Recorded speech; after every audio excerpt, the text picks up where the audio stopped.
Good morning, good afternoon, good evening, whatever time you're watching. This is Mappa. I'm Stel. I've got Thassos here. And this gentleman down here, we've actually got a face to the name. Introduce yourself, young man. Yes, this young man is the Twitter account Anorthosis stalker or pub resident, if you like. Come on. Yeah. A lifelong Anorthosis fan and a long-suffering Anorthosis fan, as you can imagine. Yeah. So thank you again for joining us. You know, this is something that we wanted to do for quite a while. It's an absolute pleasure. And shall we kick off with the national team? Shall we discuss the Anorthosis first? I've seen some of the tweets. Mate, go on. No, it was just that, I started off. I think we started off with a breakdown last week of. Was it last week? God, was it last week we did the podcast? No. 2 weeks ago? I can't bloody remember. Time is a flat circle and all that. Anyway, and we did a breakdown of the players that were picked, players that were missed off, why, that kind of stuff. And the way that gets Bayer lined up, I think, and I said this to like 2 or 3 people. I think I posted it on the Twitter as well. He lined up with 5 defenders and 3 defensive midfielders, and expected to get a result against Scotland. I think you could understand where he was coming from. Pack the midfield, make sure, and just block the middle of the park, force them down the channels, which is all well and good, except defenders in Gibro don't know how to defend against crosses, as proven by how many goals Ajax have scored over the season. So, and then you got players. So players like Bileas missing out, Andreu in Belgium. You've got some other younger players missing out as well. We're talking about, I could actually play for Australia as well if I wanted to. It's a bit of a shower, isn't it? Yeah, I don't think we expected anything else. I'm not going to lie to you. No, I expected better.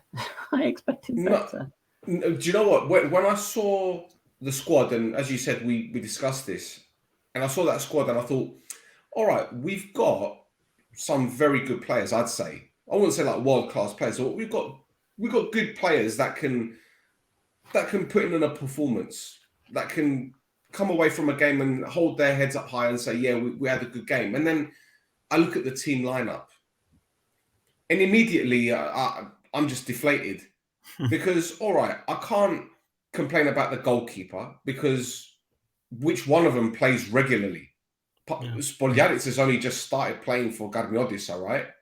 He only made his first game, a few weeks ago, wasn't it? First game of the season? Yeah, he saved the penalty. Right. So Knoblauch has been in goal. Banai's third choice. Dimitriou's second choice. Then who you got? Mikhail's been injured all season. He hasn't played at all. Yeah, right. So who else? Then you're gonna have to look at because if you look at the Brathlima, how many teams have actually got a Cypriot first choice goalkeeper? None of them. None. Really? Yep. None of them. Doxa, no. Baralimni, no. Well, I'm talking about bottom of the table. Because if the bottom teams don't have, what are the top teams? So then you look, okay, fair enough. So you're going to go with one of the 3, okay? I would have picked Spoljaric because he's in form. He's been playing first team. But anyway, whatever, it is what it is. Then look at the back line. Gusula, centre-back. Kyria Leison. These guys just come back from a serious injury that could have ended his career, right? He's just about playing for Omonia. Just about. And they stick him in centre-back with Roberge, who's 35, 36, right? And who was the other one? It wasn't Leify, was it? Or did No. So here's the other thing, right? He played Gogits in defence and Leify in defensive midfield. Yeah. So he he played the game with not 5 defenders, 6 defenders in essence, because Gogic isn't going to move from that central defensive position. Otherwise, you'll have bold yelling dickhead at you all game. And Laifis is a defender, so he's going to stay back anyway. But Yeah, again, you look at the lineup, you look at the system. He's playing a centre back, central midfield, and a central midfielder at centre back. Where's the logic? He does that. And He then does. look at- Gaspaya does that. He does that. Well, this is something I wanted to ask you, Panos, because when I saw, I was watching Anorthosis a couple of years ago when you won the cup, and I didn't see this dinosaur football. Do you know what I mean? I saw. Okay, he was pragmatic, but you saw a lot of aggression in that Anorthosis team. You saw a lot of aggression, and I look at the Ethniki, and I don't want to disrespect them, of them, but it's almost as if half of them can't be bothered. Honestly, yeah. Now I don't know about you, but when you saw that lineup, what did you think? What was the first thing you thought when you saw that lineup from Ketspaya? That's the Gaspaya blueprint. That's how he works. That's he tends to surprise with his selections, and some of the players play out of position. He does that. I wasn't surprised neither by the selection nor by the performance, like the 3 defensive midfielders and all that. He does that. That's how he likes to play. So when he was at Anorthosis, he did that a lot. Yeah, especially when you had a tough away game, for example, against Apoel or against Omonia, he would field like 3 defensive midfielders. That's his his philosophy, if you like. Keep things tight at the back, and then up front, give it to somebody like Warda or Christodoulos, and to make things happen. That's the Gaspaya blueprint. So I didn't expect anything different. And in the Cyprus national team, who do you have up front who is like the star player of the team, who's going to make things happen? We've got decent players, but we don't have anyone with that star quality that I guess Gaspaya team usually has to make the difference up front.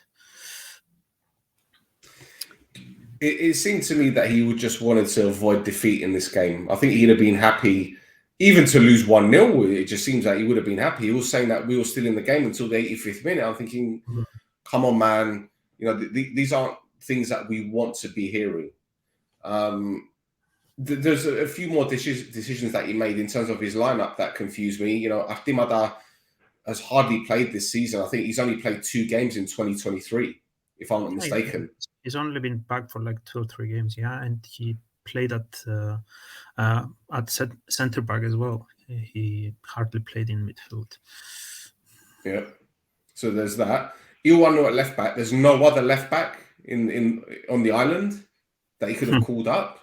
Again, no disrespect to Iwano because he's been a regular, but when you look at Englezu, you look at what are you going to say about Pilea? That's what I'm saying. Yeah, but those are 2 players that he kind of got rid when he was at Anorthosis, remember? And Glezu left in his 2nd season, I think, and Pileas left, was it last summer? Not sure. But yeah, they weren't players that he rated, basically. So he's gone with 1 natural left back, because Wheeler would have been there, wouldn't he? Christos Wheeler would have been there if he didn't get his injury, so he would have been called up. So there's no what's it called, competition for place at left back. I think he's waiting for Correa to be naturalized. I think he will be eligible from September for the national team. I thought he was already. Was he not already? Because Correa. Correa, not Correa. Yeah, the Brazilian guy. Okay, sorry. No. The other guy is half Panamanian. He Yeah. Right. Okay. I thought we were making sense, but yeah. Okay. It's Correa and Correa. Yeah. So, and then you look at the midfield. Okay, Castanos is always going to get picked. He's always going to get picked because of the league that he plays in. To be honest, the last decent game I saw him play was probably Greece at home. Was it the 1-0, if I'm not mistaken? That's probably his best game that I've seen him play. But then I look at the options going forward. You've got Bitta, who's the leading Cypriot goal scorer. He's up front on his own. And I'm looking at, well, he's got Jodis on the bench. He's got Gagoli on the bench. Show some attacking intent. And this leads me on to my next question with regards to the attendances for the Cypriot national team games. I believe that, forget the results, I think fans don't want to go because they know that it's going to be just negative football. If there was some attacking intent, if there's a 4-3-3 or a 4-2-3-1, and you saw these players, with the attacking prowess that they have, regardless of whether they're not at the level of the opponent, you want to see that attacking intent. So do you think fans are not showing up because it's like, well, what's the point? Like, it's just going to be boring football. And I also think, when it comes to the national team, we're a bit of glory hunters. We want a good result to go to the next game. But when that usually happens, when we get a good result, then the next game we're rubbish, and people are again driven away because of that. So I'm not sure whether the style of football we play would actually attract fans to the game. It's more results driven, like it is with our clubs, basically. That's the other thing, is there's a large proportion of football supporters in Cyprus who consider their ethnicity to be Lava, not Cyprus. So they don't have any interest whatsoever in supporting this team because they don't think it's their team. Yeah, that's true. Yeah. Which is the shame as well. So let me ask you something, Panos. When it comes to Ketspire at Anorthosis, a few Anorthosis fans that I spoke to during the last few weeks of his tenure, they're telling me, oh, this guy never really believed in youth, giving youth a chance. Do you agree with that? And if so, if he didn't believe in youth, why the bloody hell have they given him the job for the national team? It doesn't make no sense to me. I guess no one else was available or willing to take the job. That's what I'm thinking. I mean, if you look at his recruitment when he was at Anorthosis, he always goes for the more experienced players, even if they are 34, 35. Okay, he always goes for these kind of players. Rarely would he sign a younger player, and even promote ones that from the second team, from the youth team, if he felt that they could be up to the job. But I would say though that one thing. Okay, I don't want to defend him because I've always been those who have been following me will see that I've been critical of him a lot. I was when he was at Anorthosis. One thing I would say about Gaspaya is that he's a fair coach. Okay, I mean you might not like him, even his attitude or his behavior, if you like, but I think that he has always been fair with players. But like every coach, there are players that he likes more than others. Yeah. I don't think Gacharavo was one of them, though, was he? He wasn't, but then he renewed his contract for an obscene amount of money for another year and a half, and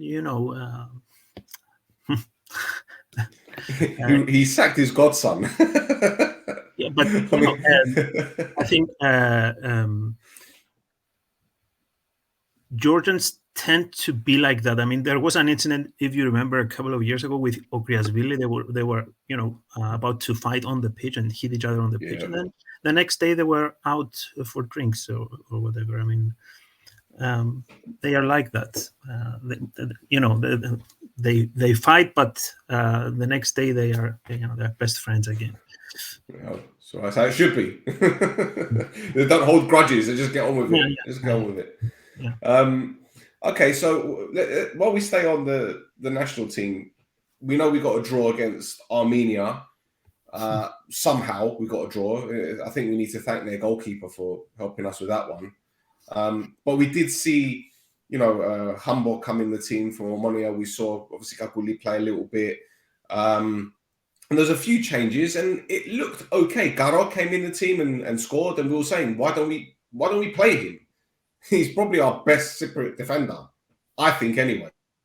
Okay. I mean, I don't agree with that, but no, go on. No, I mean, your best Cypriot defender is Leifis. Yeah, okay, but if we talk about form, I don't know how Leify's been doing in Belgium this season. I'm not gonna lie to you. I think he was out for a long time, and he only came back in the new year. Yeah. I don't know. When I see Leifis, I feel that his heart is not in it when he plays for the national team. That's the impression I'm getting. Even though he probably has more quality than the other players in the defense. Well, it could be a case of how a lot of Premier League players, how they sometimes feel when they're going international duty. 1 minute they're playing Champions League football against Juventus and Bayern Munich, and the next minute they're playing Estonia, and they just struggle to get that motivation. Maybe when he comes to the national team, he thinks, well, I'm getting paid for it, I guess, but I'd rather be playing top division in Belgium as opposed to, maybe that's it. I don't know. I'm just assuming or guessing, really. I think having seen Gaspaya teams in the last 3 years, I feel that with the national team, we'll have these highs and lows again. We might have one game where, we play amazingly. We don't know where did that come from. And then the next one will be an absolute disaster. I think it's this kind of bipolar performances, if you like. I think we'll see. It depends how long he stays, of course. True. But okay, so when we look at the bigger picture here, I think there are several factors that are detrimental to the development of players in Cyprus, to just the national team's success.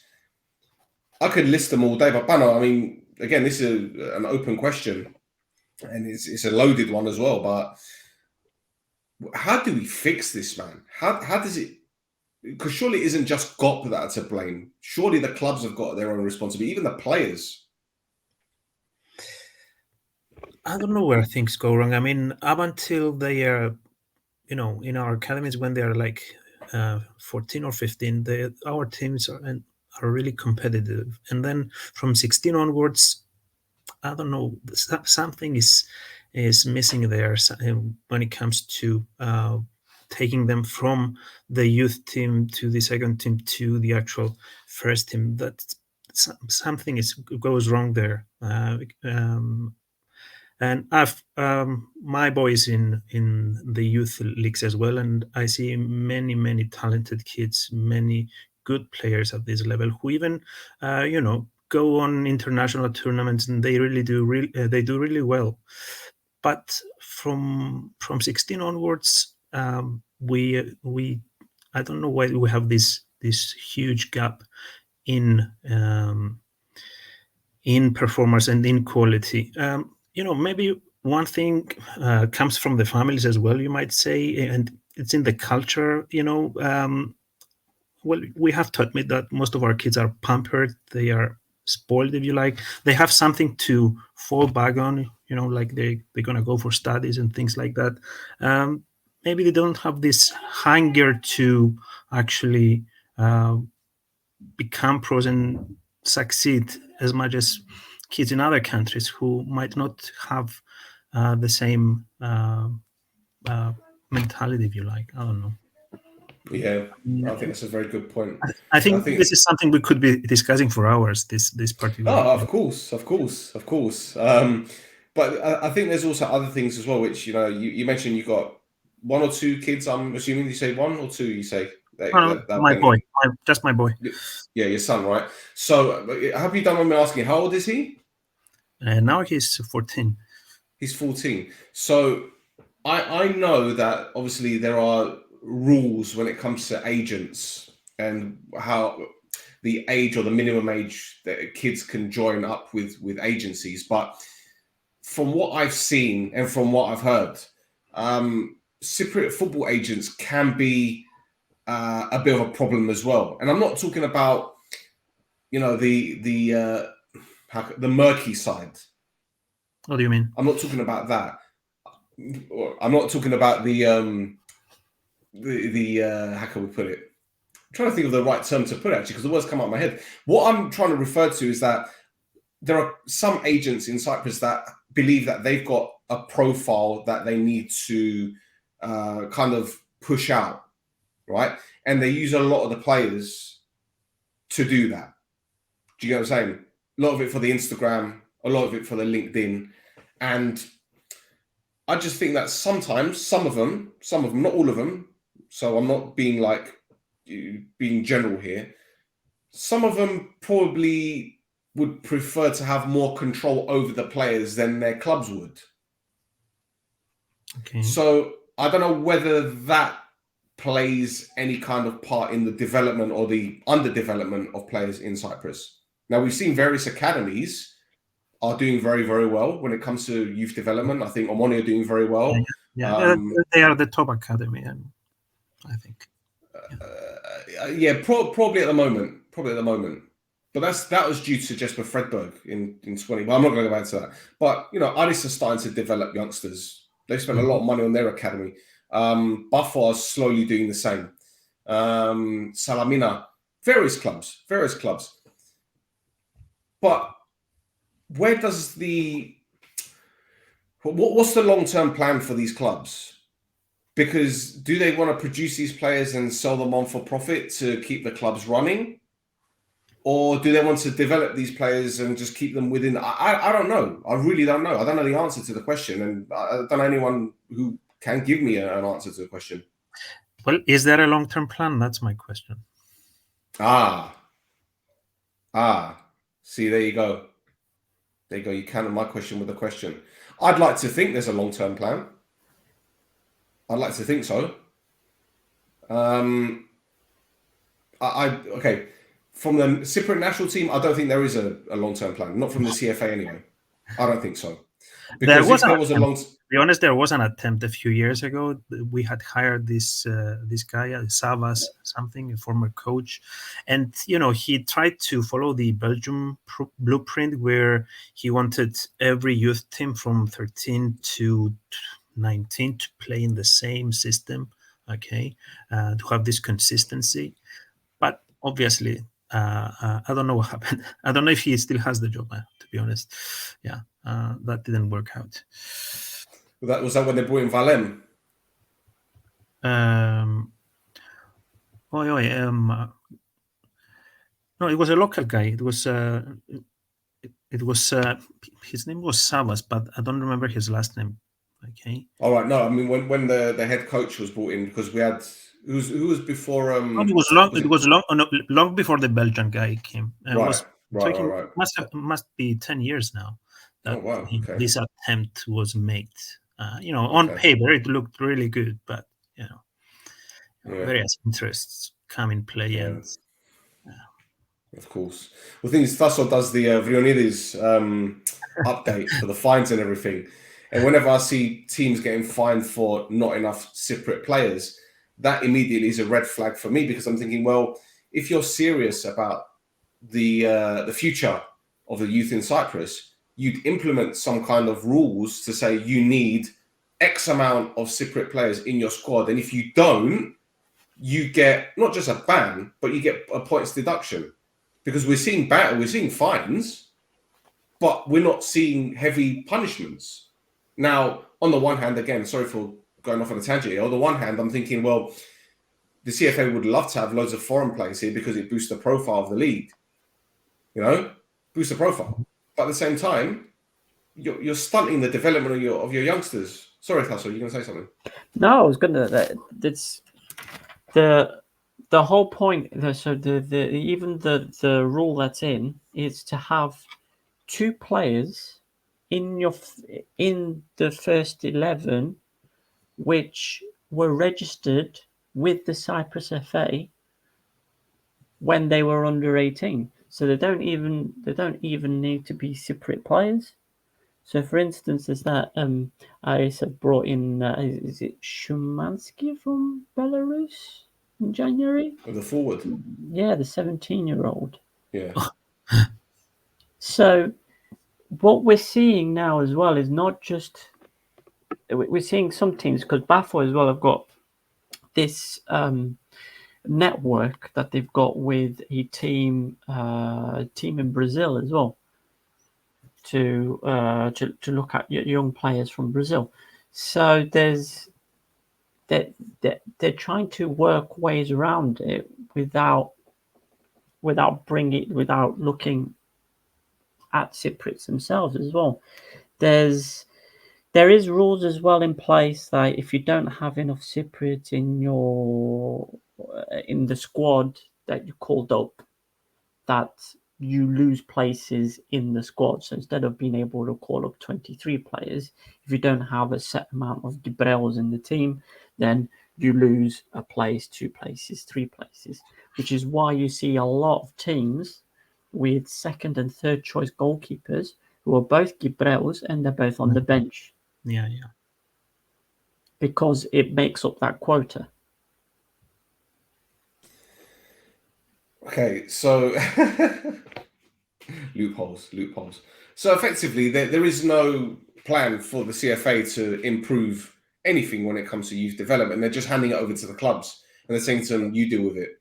Doesn't look like there is. I mean, like most things in Cyprus, they want to appear that they are doing something without doing anything of substance.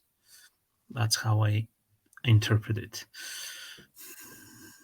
I find it a little bit bizarre that there isn't much emphasis on youth development or helping nurture the youngsters from the CFA, because they're happy to, see the clubs building new training facilities, UEFA standard, inviting other clubs over to Cyprus to have their pre-season matches and all that kind of stuff.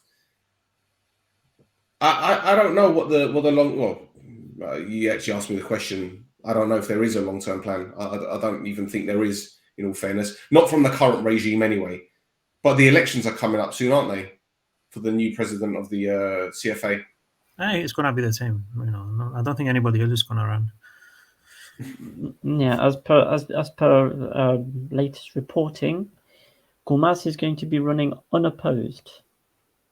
So everybody happy with him, I guess, yeah? Yeah, even though everybody was going to denounce Stavrosus in because of referees and VAR and 3, 4, 5, 6, 7, 10 other things that were going on in the background, including something with Filippinezes. If you listen to Dornaridis, everybody's fine with him. Everybody's absolutely fine with him. Oh, fucking hell. So, my final question to both of you: when you look at the youngsters, especially in the under-21s, we've got Oka obviously playing in the under-21s. We've got various players that actually aren't even based in Cyprus playing for the under-21s. Is the future of Cypriot football now to look at youngsters abroad that have Cypriot heritage? Is that one way of trying to get around this issue, this dual nationality thing? Or is it just a case of, well, how's that going to help when we've got youngsters of our own and they're not going to get the opportunities? I mean, bad enough they don't get their opportunities in the first teams of their clubs because of all the foreign players. Now they're going to lose their places from Chalui, no? I would say that, yes, the future is to look at players who are currently abroad, and also the future of the youngsters is, the ones that are currently in Cyprus, the good ones, obviously, the elite ones, their future is also in another league elsewhere. I mean, That's all. That's pretty much it, isn't it? I mean, you've got to look at some of the players that made the move out of Gibro. You know, you've got players like Adelari and Andreu, who's in Belgium as well. Yeah. You've got there's Ilia, who's at the Atletico Madrid B team. Yeah. You've got players in Germany. You've got there's so many players in England that have got Cypriot heritage. You know, there's players like Jason Dimitriou who we've always done this because you've got players like Jason Dimitriou who were playing for Walsall and Southend and were picked for the national team and played their hearts out for the national team. Like they were like Dimitriou, when he was playing for the national team, he was driving himself into the dirt playing for the team. Yeah. He felt the responsibility of wearing the shirt. Like he at one point he made the transfer to Kipro to have more of a chance of playing for the national team. Mm-hmm. And then he made the move back because reasons. But no, but I mean, look at Sodirio. I like the way you say reasons because yeah. I mean, it did go to Anorthosis, didn't he? So yeah, he did. He did, wasn't it? Yeah. It was for a couple of years he was there. Yeah. Yeah. But you've got players like Piero Sodirio who, broke out Gibro, did the business in Copenhagen. He wasn't playing, it wasn't first team in Copenhagen, but he's still scoring loads of goals for him. He went to Ludogorets and Astana. Now he's in Japan. I'm guessing the reason he wasn't picked is because it's a bit of a ball ache to get to Gibro from Japan. And it's a pre-season in Japan, I think, now. So yeah. So I think, but mind you, so I mean, Johnny's made the trip. Made the journey from the US. You've got Ruel Sodirio, Hector Cipriano in the lower leagues in England. You've got this Georgie as well. Yeah, you've got what's the guy's name? Trusty. Is that it? Trusty guy? Yes. Yes. You've got quite a few players that with Cypriot heritage, like before. Like there was a guy who played for Brentford as well a few years back. The right back. He was at Arsenal. Yannaris. Yeah, that's it. Nico Yannaris. Half Chinese. Yeah. So, there's it's something that's always been done. It's not a new thing. It's just that players like Nico Yannaris or Jason Kumas, even these players, they weren't they weren't brought into the fold. They weren't talked to. They weren't discussed, or when they were, what they were shown they didn't like. There's something has got to change, and it's in the roots. You've got to basically rip it out and start again. But you know what, mate? Here's the funny thing, right? We just mentioned players that are based in the UK. What about players that are based in Australia, in New Zealand, in America? There are Cypriots there as well, man. So I'm sure there's talent that can qualify to play for. I mean, look at the head coach of Abea Agrodiri, Perry. He played for Apollon, but he moved to, was it Australia or New Zealand, one of the two. He was out there for a few years and he came back and he's a head coach of Thing. Yeah. So the potential is there, but again, I don't know whether they're not serious about bringing these players in because maybe they feel it's going to hinder the opportunities for the Cypriot lads. Do you get what I'm saying? The home-based ones. I don't know. I really don't know. But if they're serious, they need to be picking up the phone and calling Marcus Edwards' dad and say, come and have a word with your boy. He can play for Cyprus. Because Marcus Edwards keeps saying... No chance of him playing for England? Well, listen, I'll just say this. I spoke to his dad last week and his dad said, look, he wants to give an opportunity. He wants to try for England because he believes that he's good enough to play for England. And He my is. argument was, well, you've got Sancho, you've got Saka, you've got Foden, you've got Grealish, you've got Rashford, you've got Sterling. And those are just 6 players that play in wide areas. So it's going to be difficult for Edwards to get into that, especially given that he's 23, Is he 24, I already? think. Okay, I didn't know he was that old. Is I he think looking he for is. a Premiership transfer now? Well, Maybe he as thinks that far will as boost his England chances. possibly. Let me go double check how old is he. Marcus Edwards. It's 24. It's 24. So, I don't know, man. no, But, how old was Grealish when he had his first team debut for England? Look, yeah, true, but Marcus Edwards is performing. He's performing very well for Sporting, and Southgate last week was complaining about the fact that there aren't as many elite players as there were. yeah, And but you know how it works, man. There's always favourites. There's always favourites. well, there you go. You need Always. so what there's always favourites. So Getspire is obviously going to go for players he knows that were playing at Anorthosis, as proven by picking players But who Panos is weren't. laughing. No, Are you gonna? because no. But I mean, like you said, Bano Artimadas has just come back from a very long-term injury. Yeah, but Gaspaya trusts him blindly. I mean, he brought him over from Abuel, if you remember, where he hardly played. He only played when Gaspaya was at Abuel regularly. Yeah. Well, yeah, that's all well and good, but if the guy can't run yet, don't pick him. He's got his favourites. Everybody's got their favourites. It's just that when you're national team manager and when you've got to pick through a pool that isn't as wide as Cyprus is, you can't have favourites.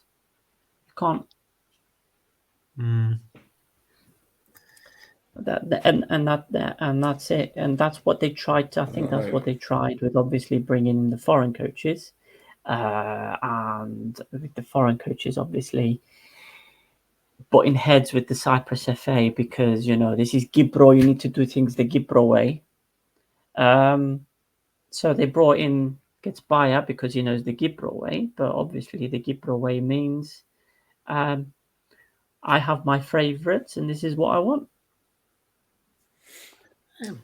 As I said before, I'm hardly a fan of Gaspaya. But I still think I've always believed that, and I think he's a fair coach. So I think he's going to give chances to players like Panayotou of Omonia and Bileas to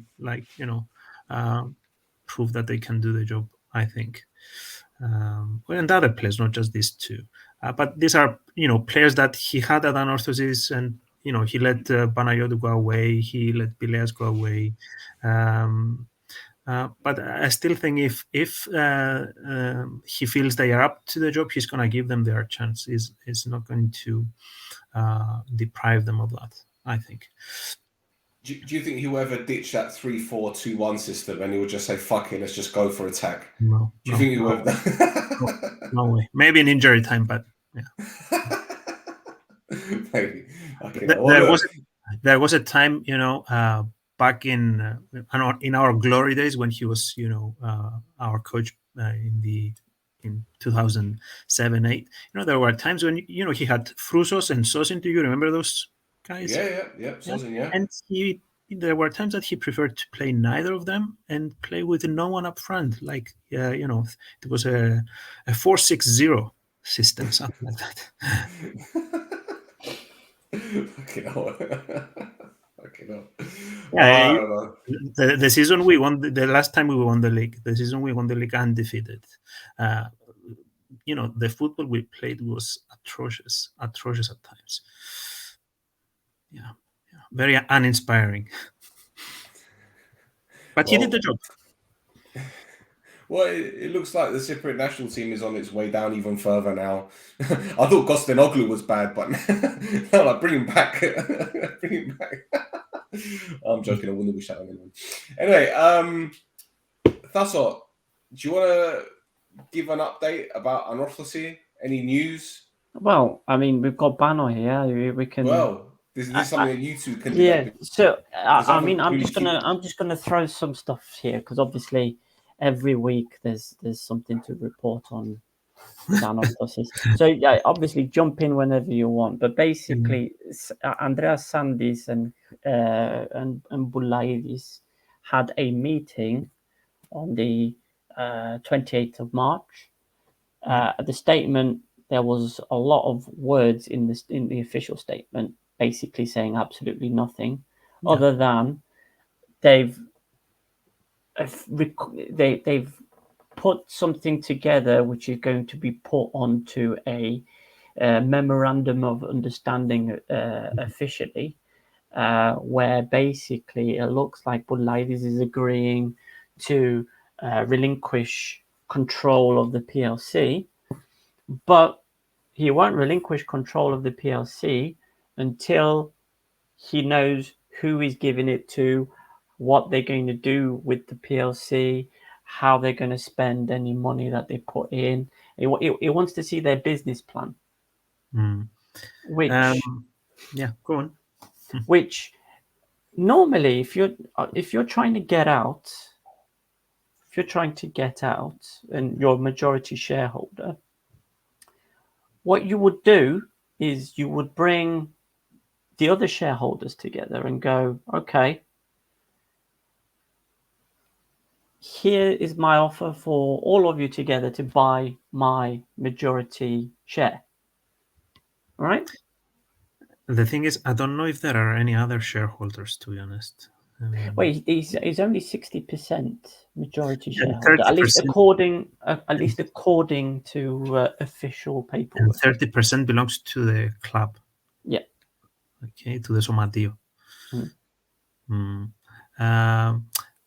The way I read it is they agreed that they are going to try to find an agreement. That's what I understood from the whole thing. And from what I read today, basically Boulaidis' stipulation is that he is going to donate his shares to the people who are going to invest in the club, whatever that means. And I don't know how much should someone invest to be given Boulaidis' shares.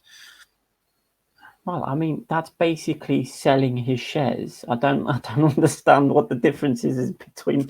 It's a donation. He's giving. It's a donation. It's because obviously while all this is happening, I'm guessing Boulaidis is he still putting money into the club to keep it running or not? No. Right. No, as far as I know. Because they've just recently, like today, they announced as well that they've agreed a compensation package with Lacco and is Damiano the other? Damiano, yes, that's the one. So, and that was from what, September? It was September. He was sacked, wasn't it? Yeah, I think early October when Munoz was hired. Yeah, after we drew with Paralimni, he was given the sack. So they're slowly they seem to be finding ways to they're agreeing these compensation packages, but it's happening very, very slowly. And I think it was something that I'll put up earlier on during the week as well, obviously with the interview that Munoz did with Sky Sports, saying that he was still in Cyprus and nothing has been agreed with regards to his sacking. And then the board at Anorthosis is releasing a statement saying that, well, yes, but your agreement was with the previous version of this board. Yeah. Which, if you're taking over a company, you're also taking over their liabilities, their debts, as well as, you know, their investments and their portfolio. They would So it have to doesn't fund it. matter. Yeah, so it doesn't matter if you've got if the deal was done with somebody prior who owned the company. If you're buying the company, you still owe that person the financial package that you've yet to agree. So You know, but Sandis hasn't actually bought anything. He's only taken over. So yeah, he's only running it at the moment. Yeah. they're stalling. They're trying. You know, we still haven't come to agreement with Milanic either. Yeah. Yeah, Which it is is. another whole mess. Yeah, I mean, altogether, they've got to find an agreement for paying off 2 years worth of managers' salaries. Yeah. And if they don't, then there's sanctions that FIFA and UEFA can put up. So things like transfer embargoes. Yeah.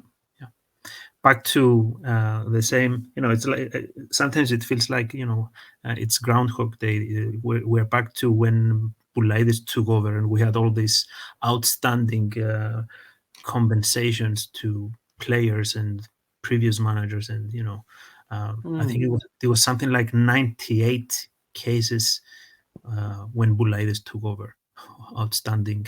That's at the time. It was amazing. So I don't know what's going to happen. Honestly, I'm not very optimistic. I don't know where the money is going to come from. I don't know anyone crazy enough to come and, you know, throw money into the pit. Do you know anybody still? No. No, unfortunately I don't. The thing is, Panos, look, it's no secret that I'm an Omonia fan, right? And I feel that we're in a similar predicament to you guys in the sense that we've got a big debt. Doesn't look like there's any direction where the club is heading. We don't know what's happening from 1 minute to the next. And in fact, on my podcast earlier today, I said, you know, it's a downward spiral. And then you look at the likes of Aris and Buffon, who've obviously got the financial clout, but they've also got a strategy. It isn't just about throwing money at it. They've got a strategy there. And it's slowly paying off. So while, you know, both of our clubs have got financial problems, does it Can I not just say though? Sure. But you guys have, you know, played in the group stages of Europa or Conference League, whatever. Yeah, for 3 seasons running, right? So didn't that kind of make up for, or where did all that money go? Into Babastauros' pockets? Well, we've sacked 3 head coaches in that time, so the compensation. One of them is an ex-Premier League, Scottish Premier League manager, which probably meant an augmented wage package as well. Lennon's payoff, I'm guessing, but Lennon's payoff will probably be in the region of the money that Omoni would have made for actually getting into the Europa League, the prize money. Really? Yeah. Wow. Yeah, that's what I'm guessing, because it's not a huge amount of money. I mean, even if it was half, I mean, think about Berg, think about, you know, Ferreira. So there's still money coming out, and then you got to think about when players are released near the end of their contracts, and then obviously there's other factors. You know, they make the money through, you know, prize money, for example, qualifying, but they also need to pay for their hotels, they need to pay for their flights and all that kind of stuff. So it all adds up. And we didn't win any games either, because you make money for winning games, you know. So it's a difficult one. I wouldn't say winning Babastauros' pocket, but I think that, you know, there's a lot of issues. We can go into the training ground again, which is that's a fucking mess at the moment. You know, the Somalia have got control over the training ground. There's a debt which Thassos can attest to. We're talking about what, negative equity of 35 million, something along those lines. Yeah, well, as of last December. So we've got this December just gone, books to be confirmed. But yeah. So Yeah. it is a mess. But when you look at the other clubs, like I mentioned, like Aris and Buffon, they're doing things the right way. Okay, they've got the financial backing, but then when you look at, say, for example, a potential investor that will look at, say, Omoni and Anorthosis, and obviously they'll do their due diligence and they'll look at the books and then they'll look at the competition in the league and they're thinking, well, one team is 6th, one team is 7th or 8th. The top 2 teams are run by billionaires. Then you've got Apoel, who somehow managed to get around all the financial issues that they've had. And then what's the point in investing in a club? Because I'm going to have to constantly throw money at it to not only save it, but for it to challenge and then to be consistently challenging. And you need to keep throwing money at it. Exactly. So I don't know. It's a difficult one, man. It's like the Cypriot national team conundrum. I don't have the answer. I don't think anyone does. Very We're tough. We're fucked. No, the answer is patience, and nobody has. I think it's what we were talking about with Eva, wasn't it, a few weeks back? Is that a patience and a business plan? But as soon as the results start to drop, the results and performances start to drop, the business plan, everything goes out the window. Yeah, exactly. And start again from the beginning. But when you guys signed Munoz as head coach, I thought, do you know what? This guy has got a good reputation. He clearly knows the game. But the one thing that always clouded my mind over it was that it's Cyprus. And it's a completely different dimension to any other league any of the top leagues anyway. Because forget the fan element, forget the pitches or the stadiums. You got players, you got all sorts of factors that will hinder the coach's opportunity. It's not like a well-run organization, these clubs. So yeah, what did you make of it when he got the job? Well, okay. I think he just came at the wrong time for the club. And he tried really hard to turn things around with the players he got, but he never got to them, I think. And by his own admission, he kind of lost the dressing room as well. He didn't. He felt that from one point onwards, something just broke, and the players didn't believe in him anymore. And it got in a situation where things became scary.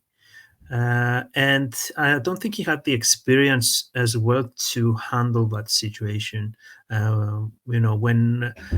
Because let's face it, if we hadn't signed those 4 players in January, we would be struggling with relegation now, definitely.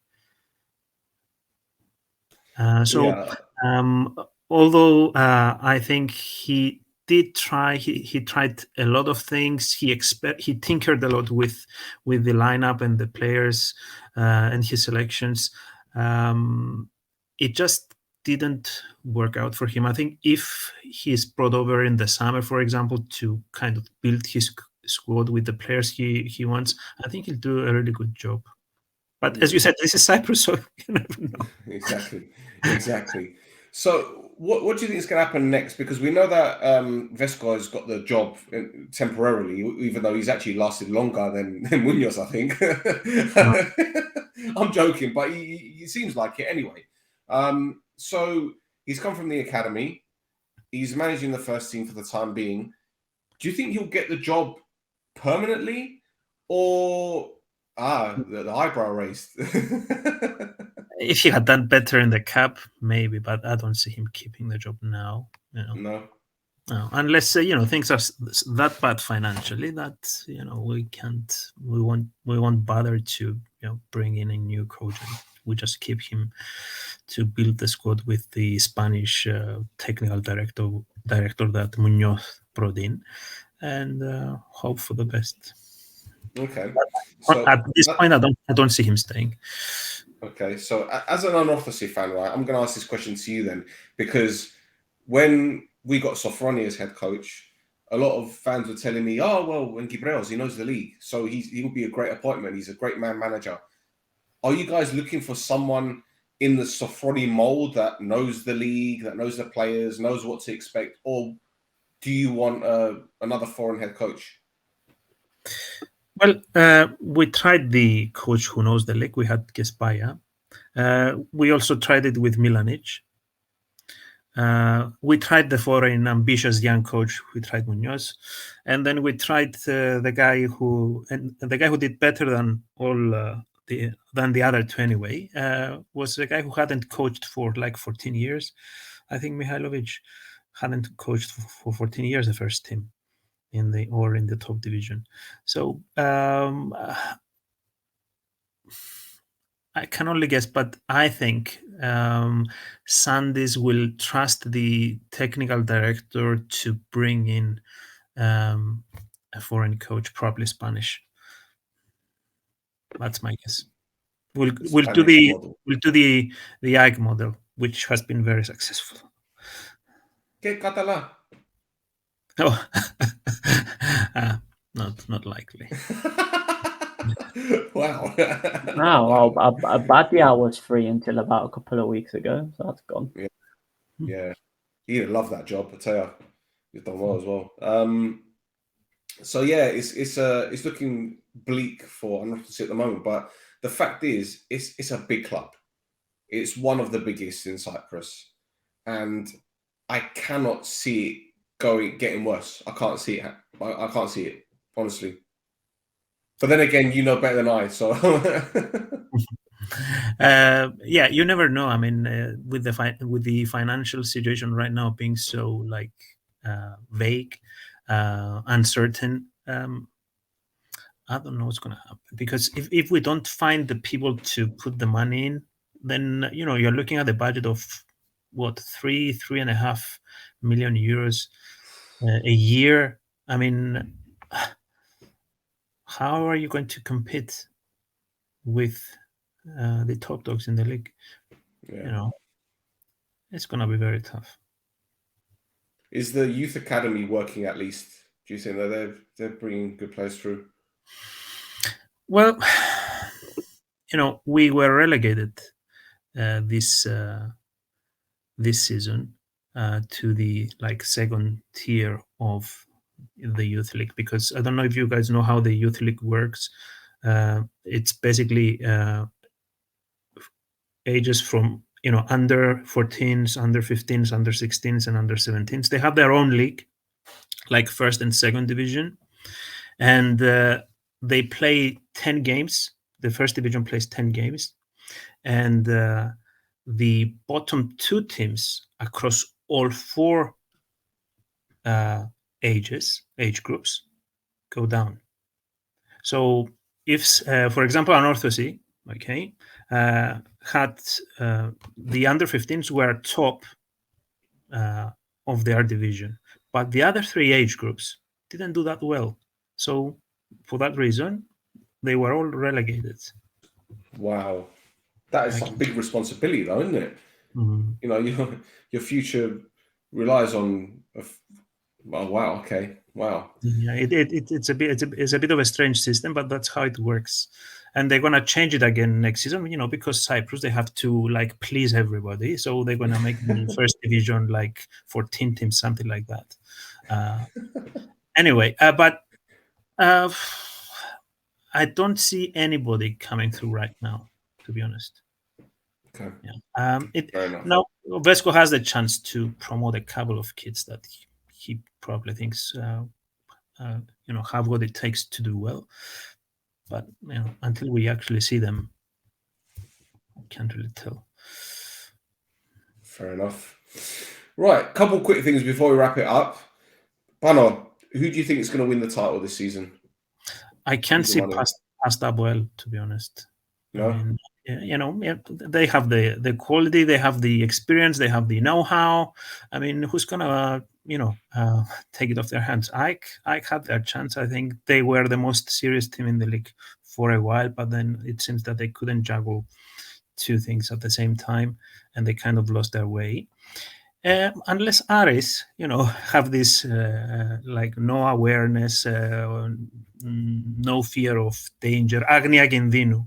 Okay, I don't know if I said that right.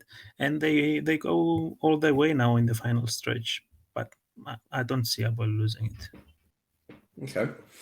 Now we spoke about Anorthosis, and obviously you guys are going through a very difficult patch at the moment, but let's get a little bit nostalgic here, right? I want you to leave this show with a smile on your face. Okay. What would you say is your most memorable moment as an Anorthosis fan? What's the thing that you see or you hear or you remember that makes your hair stand on end, Okay, I grew up in the 80s when we kind of led a nomadic style, nomadic life as a club. We, especially in the first half of the decade, we used to, our home ground could be Cypriot, it could be the old Gazizio, and then the new Gazizio or the Saki. Okay, so I think my most memorable, I would say it's two moments, but my most memorable was when we beat you guys in 1991 away at Magario on a rain-soaked pitch, a waterlogged pitch, and we beat you guys 3-0 away with goals from Getspaya, and we had a Nigerian guy on Bigu who moved on to Feyenoord later. Mike Bigu, I remember him. Yeah.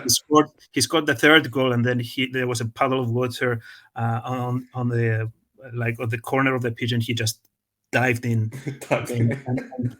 And because why is it memorable? Because it was the first time in my lifetime that I saw us beat Omonia. Omonia were that dominant in the 80s, and we had never beaten them. And I thought it was something out of this world back then. I was only 15, and it was an amazing moment.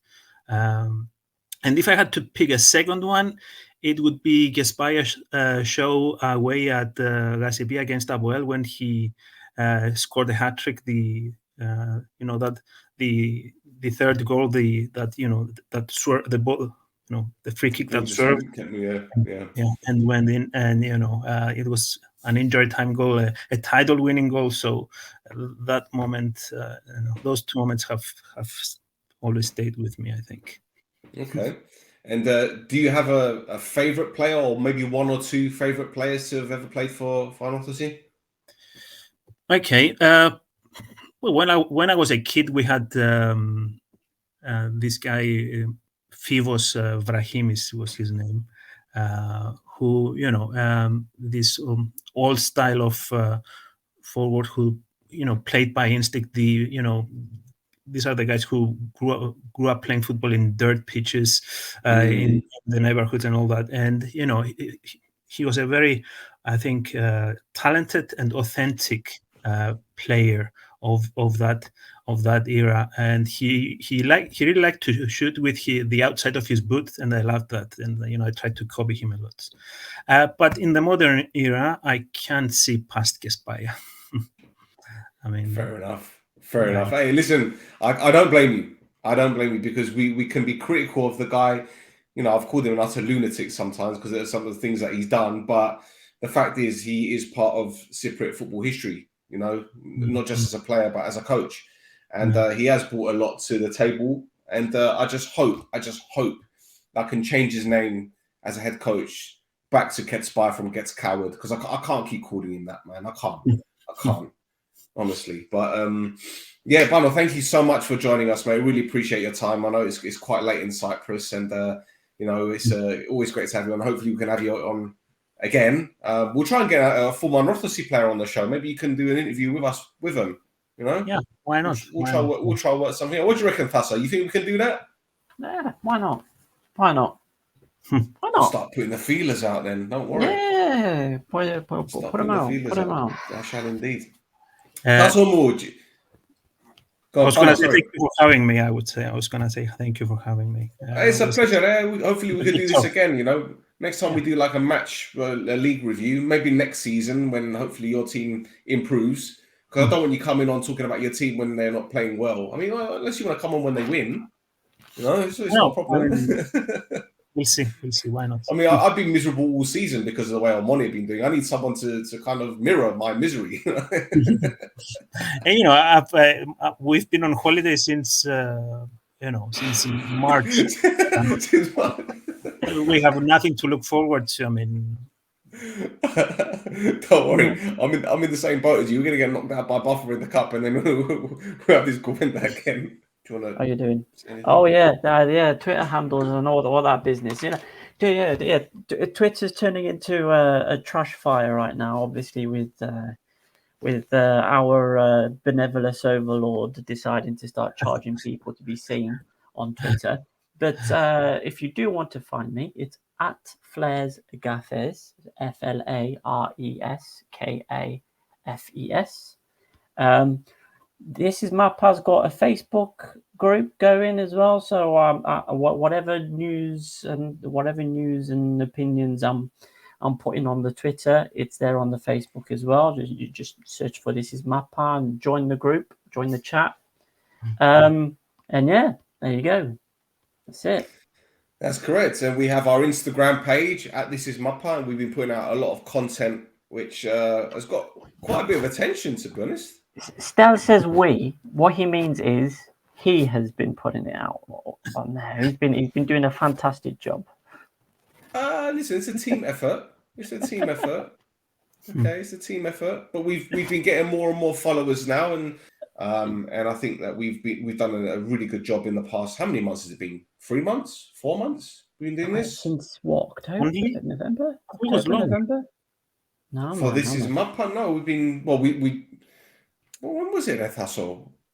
You used to do the Omonia, but you also do the Omonia one. Yeah. I'll do the Omonia one, yeah.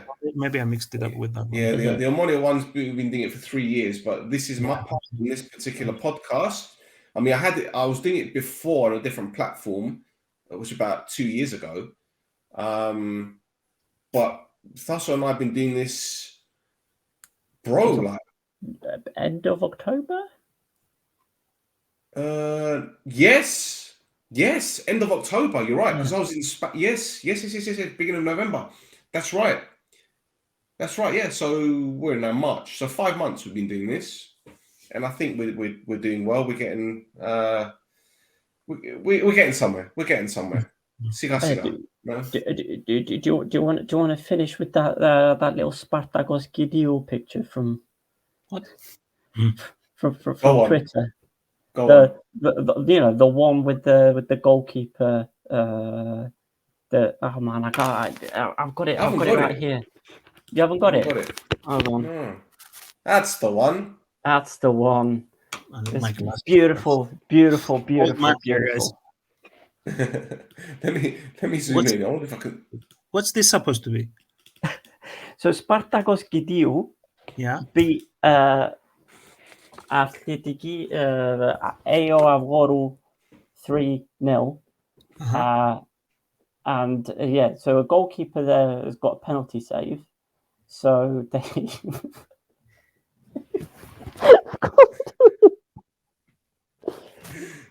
So their official Instagram account has photoshopped all of these images.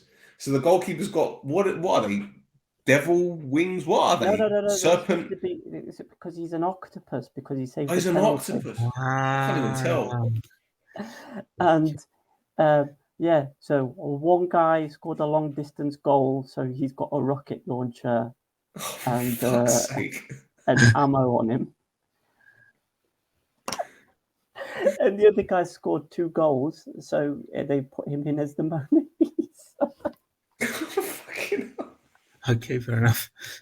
Spartakos Gidiou. Yeah. What division are they in? Third division. Yeah. So, questions. Why are the bodies so weird? Why has the goalie got a cape? Why have their kits been photoshopped on the bodies?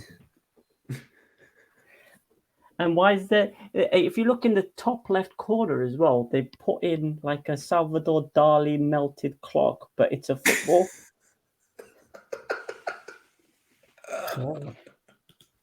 Listen, you've got to tip your hat off to them for the creativity. Yeah, You know, yeah. even if the delivery isn't on point, the creativity is something different. Like when I first saw that picture, I'm like thinking, what are those like devil wings on the goalkeeper? I couldn't see. What? But I don't get the Mona Lisa reference. Am I stupid? Like, why? Oh, because his performance was a masterpiece because he scored 2 goals. Right. Okay. Come on, man. Now that makes sense. Come on, man. Okay. Yeah. That makes So there you sense. go. I wanted to finish off with just a little bit of a. Well, I just hope end. I just hope the guy that scored the long range effort doesn't get offended. I hope he's not. He doesn't get put on a list. Never mind. He's not from the Middle East or something. He might take offence to that. Do you know what I mean? Like, I'm not trying to be funny, but in the UK, you can't get away with shit like that.